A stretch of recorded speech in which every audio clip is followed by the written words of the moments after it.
বুখারী শরীফের 2333 নং হাদিসের মধ্যে একটি ঘটনা উল্লেখ আছে। নবী করিম সাল্লাল্লাহু আলাইহি সাল্লাম বলেছেন, একবার তিনজন লোক পথ চলছিল। তারা বৃষ্টিতে আক্রান্ত হলো। অতঃপর তারা এক পাহাড়ের গুহায় আশ্রয় নিল। হঠাৎ পাহাড় হতে একখণ্ড পাথর পড়ে তাদের গুহার মুখ বন্ধ হয়ে গেল। তখন তারা একে অপরকে বলল, নিজেদের কৃত কিছু সৎ কাজের কথা চিন্তা করে বের করো, যা আল্লাহর সন্তুষ্টির জন্য করা হয়েছে, এবং তার উসিলা করে আল্লাহর নিকট দোয়া করো, তাহলে হয়তো আল্লাহ তোমাদের উপর হতে পাথরটি সরিয়ে দিবেন।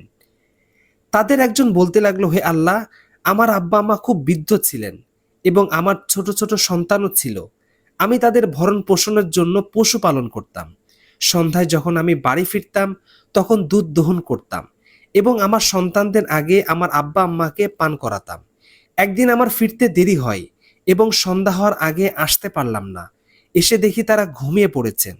যখন আমি দুধ দহন করলাম, যেমন প্রতিদিন দহন করি, তারপর আমি তাদের শিওরে দুধ নিয়ে দাঁড়িয়ে রইলাম। তাদেরকে জাগানো আমি পছন্দ করিনি এবং তাদের আগে আমার বাচ্চাদেরকে পান করানো অসঙ্গতি মনে করি। অথচ বাচ্চাগুলো দুধের জন্য আমার পায়ের কাছে পড়ে কান্নাকাটি করছিল। এভাবে ভোর হয়ে গেল। হে আল্লাহ, আপনি জানেন, আমি যদি শুধু আপনার সন্তুষ্টির জন্য এই কাজটি করে থাকি, তবে আপনি আমাদের হতে পাথরটা খানিক সরিয়ে দিন, যাতে আমরা আসমানটা দেখতে পাই। তখন আল্লাহ তাআলা পাথরটাকে একটু সরিয়ে দিলেন এবং তারা আসমান দেখতে পেল। দ্বিতীয় ব্যক্তি বলল, হে আল্লাহ, আমার এক চাচাতো বোন ছিল। পুরুষরা যেমন মহিলাদেরকে ভালোবাসে, আমি তাকে তার চেয়ে অধিক ভালোবাসতাম। একদিন আমি তার সাথে খারাপ কাজ করতে চাইলাম, কিন্তু সে তা অস্বীকার করলো, যে পর্যন্ত না আমি তার জন্য 100 দিনার নিয়ে আসি। পরে চেষ্টা করে আমি তার জোগাড় করলাম এবং তার কাছে নিয়ে এলাম। যখন আমি তার দুই পায়ের মাঝে বসলাম, তখন সে বলল, হে আল্লাহর বান্দা, আল্লাহকে ভয় করো, অন্যায়ভাবে আমার কুমারীর সতীত্ব নষ্ট করো না। তখন আমি দাঁড়িয়ে গেলাম।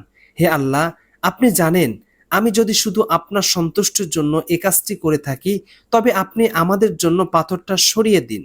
তখন পাথরটা কিছু সরে গেল। তৃতীয় ব্যক্তি বলল, হে আল্লাহ, আমি এক ফারাক চাউলের বিনিময়ে একজন শ্রমিক নিযুক্ত করেছিলাম। যখন সে তার কাজ শেষ করলো, আমাকে বলল, আমার পাওনা দিয়ে দাও। আমি তাকে তার পাওনা দিতে গেলে সে তা নিল না। আমি তা দিয়ে কৃষিকাজ করতে লাগলাম এবং এর দ্বারা অনেক গরু ও তার রাখাল জমা করলাম।